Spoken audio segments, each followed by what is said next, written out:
Hi folks, I'm going to change the rear bearings, wheel bearings, on a 2006 Yamaha Rhino 450.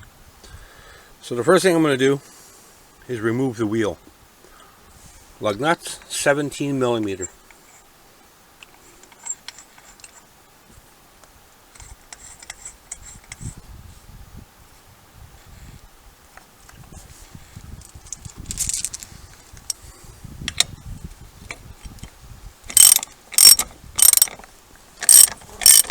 Keep it on the ground.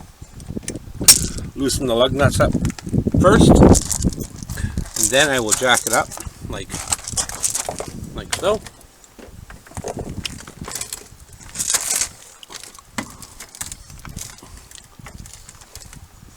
There, it's free. One way you can check them to see if you need bearings, when these are tight, your lug nuts are tight, get it up in the air. And if your wheel goes back and forth this way and back and forth this way, your bearings are pretty much shot. So pick yourself up some new bearings. It comes in a kit, depending on how you get them. And then you change them out. And it's really a simple process. I'm going to go through the process and I'm going to show you.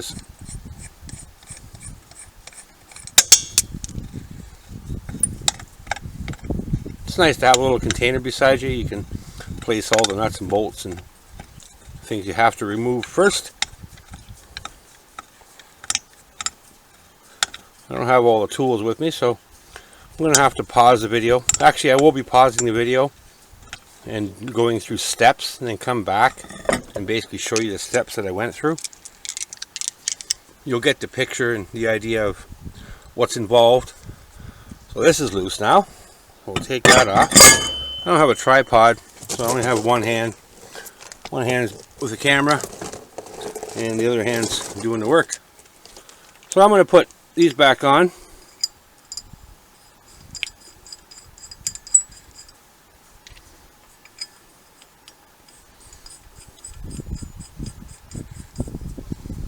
Now the next process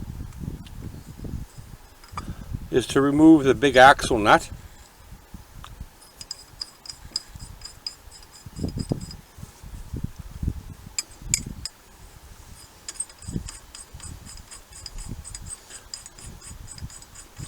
And you could keep the tire on to remove that big axle nut, but what I'm going to do, instead of using the tire, I'll show you here in a minute.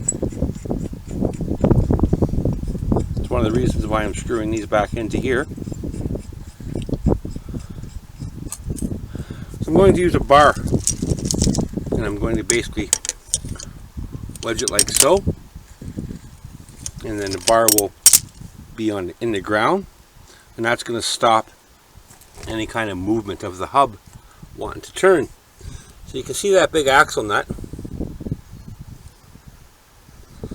So I'm going to go get the tools that's needed to remove what needs to be removed, which is the axle nut, your upper control arm, and your lower control arm. Then this whole hub assembly will come right out, and that's where your bearings are, is inside of here. So give me a minute, let me gather some tools, and I'll be right back with you. Alright, I'm back. You can see my madness set up here. I have a big long bar here, aiming toward the ground. Stops the hub from wanting to turn. And I have a great big ratchet here. And you can see that pipe. That pipe went over the ratchet, and it's now loose. And the size, it's metric, but I didn't have a metric socket, so I ended up using that one. An 1 5/16". It fit on there a little bit loose, but not loose enough where it was going to strip out the nut. So now I'll remove this, and I'll remove the bar. Now I'll finish taking off that nut. Now in some cases, well actually all cases, but it wasn't this case for some reason. Apparently this has been off before. So you can see a little indentation in that shaft there. The end of this, you can see it right here, I believe it is. It should be hit with a hammer and bent inward into that notch. And what that does is it stops this from trying to spin off. It's coming loose. Because you don't want that coming loose when you're out having fun and doing your ride about. Okay, so we'll put that there. I went ahead and I already removed the upper and lower control arm nuts and bolts. The nuts are 17 millimeter, and the other end, bolt end, is 14 millimeter. Now, normally these will just push out freely, nothing really holding it back. That's if they're greased good. Now, if they're not greased good, there's going to be some rust developed with inside that, and they may not come out that easy. In this case here, they're going to come out easy, just like that, because they're all greased up, which keeps them free from rusting out. And you can see how easy that just fell apart. And you can see the axle, and there's that one portion. Put that aside, and this is the piece here we're looking for. So I have one more bolt to pull out. And when you reassemble it all, make sure if these are rusty, clean them up and put some grease on them. And you'll see on this portion here, there's these caps. Take them off and put them aside so they don't fall off and you lose them.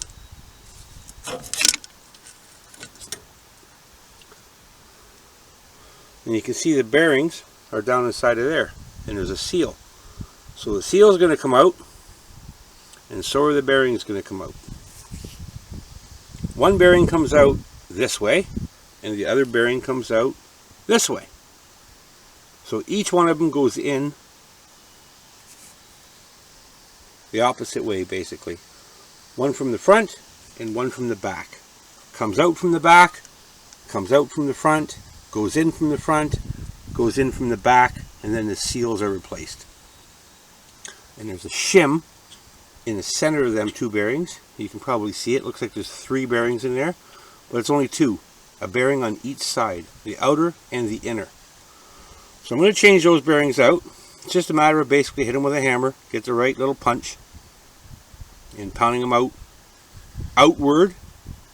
Each outer bearing goes outward, like I say, from the back outward, and the front outward, and they get pushed back in the same way. Now there's a ridge that you can't put them in too far, because that ridge is going to stop you from putting them in too far. Really simple process. And here's 2 more of those caps that I was telling you about. So I'm going to remove those caps so they don't get lost in the process. I'll put everything right there, nice and in a safe little place. And there's not a whole lot more to it than that. Now it's just a matter of changing these bearings out and then reassembling it the same way. It's really not difficult.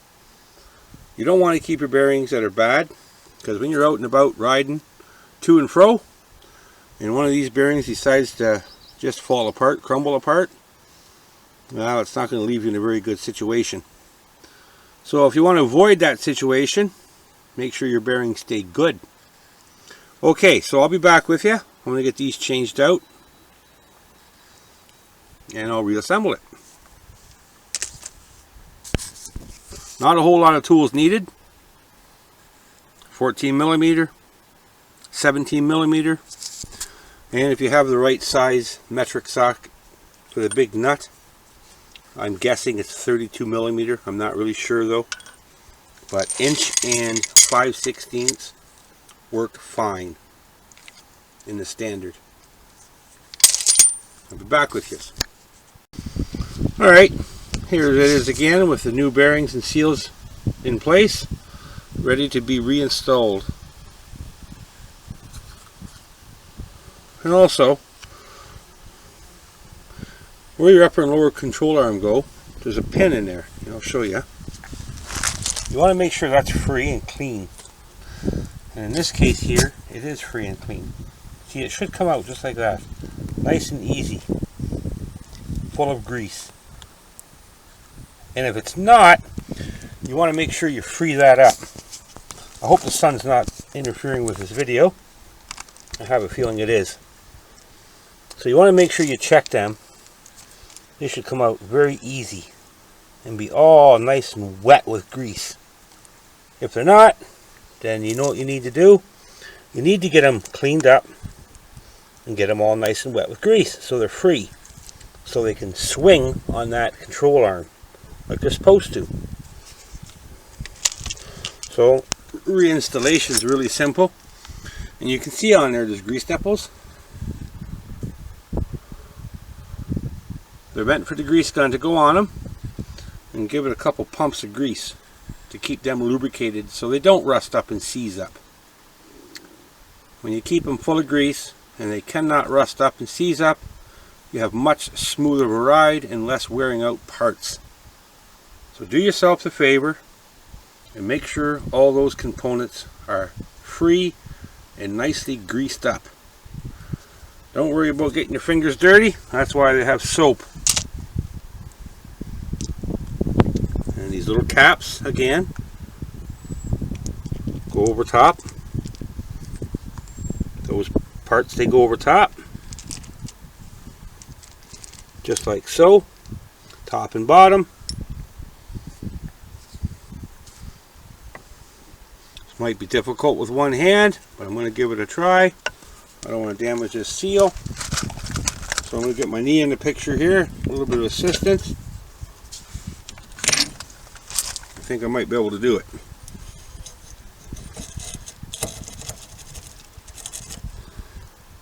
I'm going to slide this bolt back through. Once I get the holes lined up. It's a really simple process.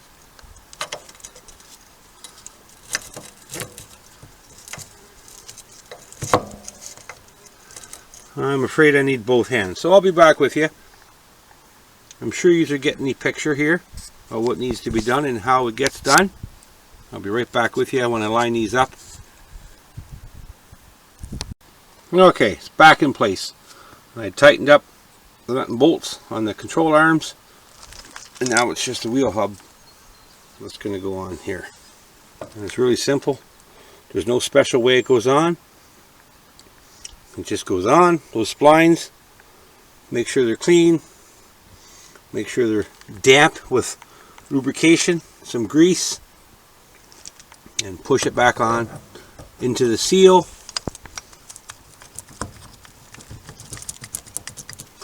And that's about it.